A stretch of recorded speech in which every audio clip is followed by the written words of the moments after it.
he's a mysterious kind of character. What you see isn't always what you get, and then it turns out it's exactly what you get. He's intelligent and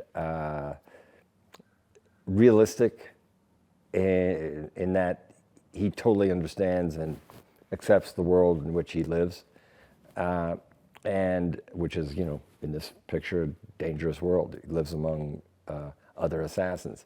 And it was really fun to play. He's very physical, but he only is physical if he absolutely has to be. He just happens to be pretty good at it.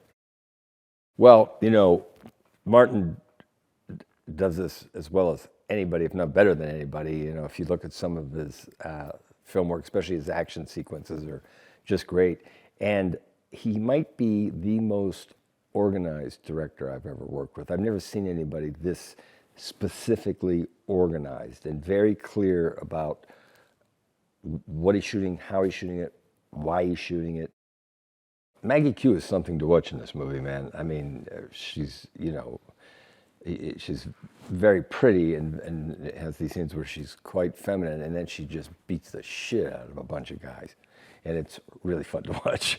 I think little young girls are going to enjoy this a lot. And it's fun. The action is fun. And she's so good at it. I was lucky to do well over half my stunts in there, which is always fun because when you're a little kid, this is what you want to do.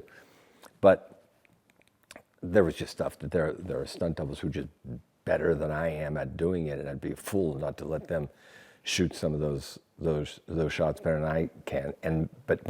So there's always something to learn when you're doing stunt work, and it's different for almost every movie where I've had to do stunts.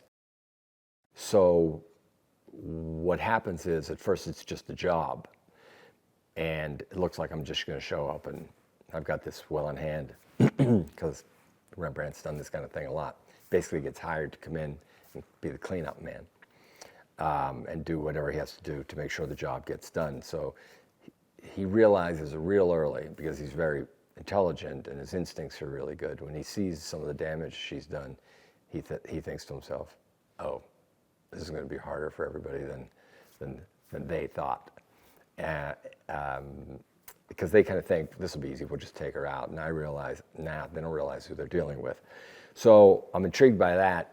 Rembrandt is intrigued by that, and then he's attracted to her, and he can kind of compartmentalize those two things, and then it becomes more and more difficult for him to compartmentalize them, because then he'd like to see this thing probably go into another level.